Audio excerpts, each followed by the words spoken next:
Assalamualaikum warahmatullahi wabarakatuh. Nah, di tempat yang sama, saya tapi ingin membahas topik yang berbeda.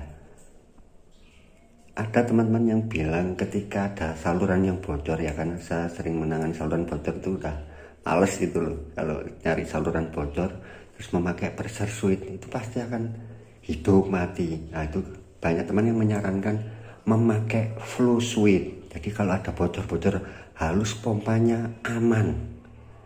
Dalam beberapa hal insya Allah bisa teman-teman. Tapi mari kita memakai ini. Kalau saya biasanya hanya memakai ini, logika sederhana. Logika sederhana itu kita tidak perlu ilmu tinggi-tinggi gitu loh teman-teman.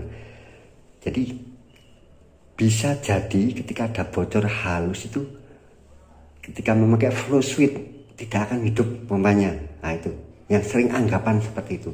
Tapi benarkah itu nanti kejadiannya seperti itu? Mari coba kita simulasikan. Nah, ini kebetulan kemarin saya mau menyiapkan pompa di rumah sama flow suit terlalu ribet. Ini ada contoh yang benar-benar nyata. Nah ini ada pompa booster memakai flow suit dan torennya setinggi, jadi jarak vertikal keran ini dengan dasar toren sekitar 2,5 meter.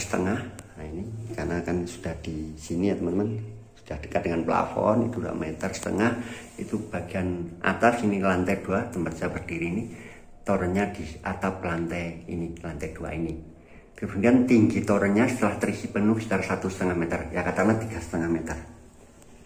Kemudian ini mungkin kerannya buntu atau apapun ya, tapi ini saya anggap simulasikan teman-teman mempunyai kebocoran seperti ini, kebocoran sebesar ini.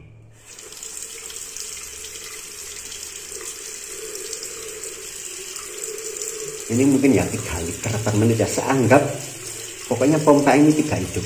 Pompa yang memakai booster flow suit ini standarnya kan teman-teman ada itu ya, ada yang 2 liter per menit. Pakai aturannya flow suit itu liter per menit gitu teman. Ada aliran awal baru pompa hidup. Jadi ini tidak hidup pompanya teman. Tidak hidup.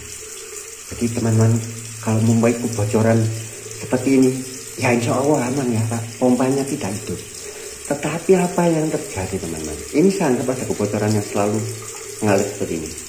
Ini dari kondisi normal ya, jadi katakanlah setrum di pompa dicolokan gitu. Terus tidak ada keran lain yang terbuka, hanya kebocoran itu aja. Jadi ini barusan kita colok katakanlah begitu. Pompa tidak hidup. Tetapi apa yang terjadi teman-teman? Saya anggap ini 2 liter per menit lah. Jadi di bawah standar dari flow suit itu bisa hidup.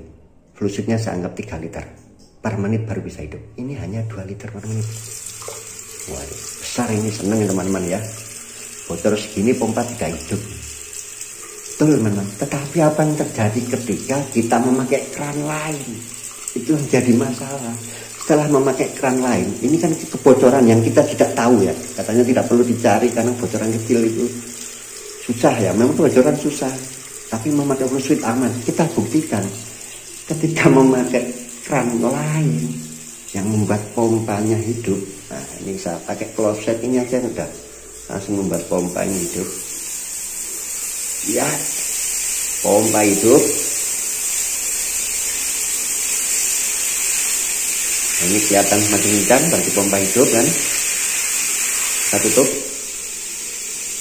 Ini terdengar ya teman-teman suara pompa di atas. Tapi apa yang terjadi teman-teman? Dengan lubang yang sama, kebocoran yang sama tadi, 2 liter per menit, lubang yang sama, ketika mendapat tekanan pompa, akhirnya debitnya menjadi besar. Nah, itu sudah menjadi 15 liter per menit. Ya pompa tidak akan mati.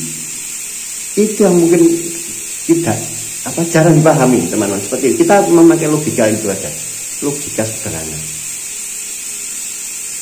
Ini saya tunjukkan teman-teman. Ini kan lebih besar ya karena pompa hidup.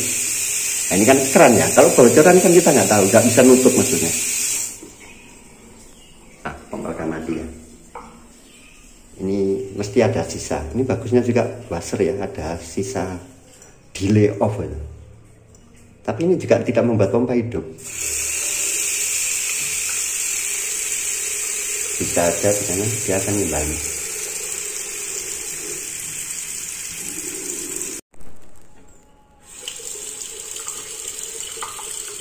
Ya, tetap kecil seperti ini. Nah, ini gravitasi memakai lubang kecil, pompa tidak hidup. Itu teman-teman. Jadi mungkin perlu saya ulangi lagi biar lebih paham. Kita anggap ini ada kebocoran sebesar ini. Nggak tahu berapa liter, pokoknya dia tidak mampu menghidupkan fluid. Jadi di bawahnya kan tadi. Kalau fluid mungkin 3 liter per menit baru hidup. Ini 2 liter per menit. Kebocoran, kita anggap suatu kebocoran. Iya memang kalau kita baru colok, ya kan, baru colok pompa itu habis masang gitu, dicolok, pompa tidak akan hidup dengan ada kebocoran sekian.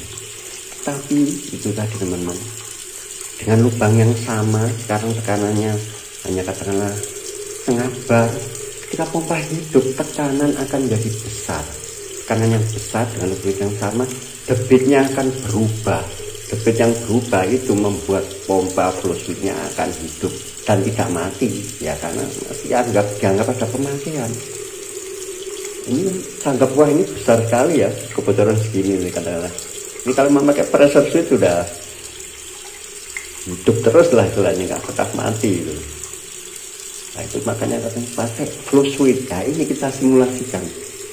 Ya mungkin kalau bocornya sangat sedikit, nah, lebih kecil dari ini, insya Allah aman. Tapi yang perlu dipahami bahwa dengan lubang yang sama, dengan nanti tekanan yang berbeda, hasilnya akannya debit yang berbeda. Nah, bahkan kalau bocor itu berupa pipa besi gitu teman-teman ya, pipa besi gitu, mendapat tekanan yang besar, tambah lebar nanti bocornya. Kalau lubang yang pertamanya 1 mili dengan tekanan yang besar, nanti tambah lebar. Ya harus dicari kebocoran itu, intinya harus dicari gitu aja. Kita simulasikan lagi, ini pompa tidak hidup. Jika ada keran yang kita pakai, ya memang lebih sensitif akhirnya ya, karena ada bantuan itu teman-teman, bantuan aliran awal. Ya, langsung pompa hidup. Ini sekaligus membersihkan ini bisa sejahtera. Kita lihat di sana dengan dibagi ini kan pompa buzzer ini juga besar ya, 218 ini. Sekarang saya tutup. Apa yang terjadi? Lubang yang sama akan mengalirkan debit yang berbeda ketika mendapat tekanan yang berbeda. Akhirnya apa? Ya pompanya tidak akan mati yang fluid tadi. Jadi ininya kebocoran harus dicari. Ya yang bisa saya sampaikan. Semoga bermanfaat. Assalamualaikum warahmatullahi wabarakatuh.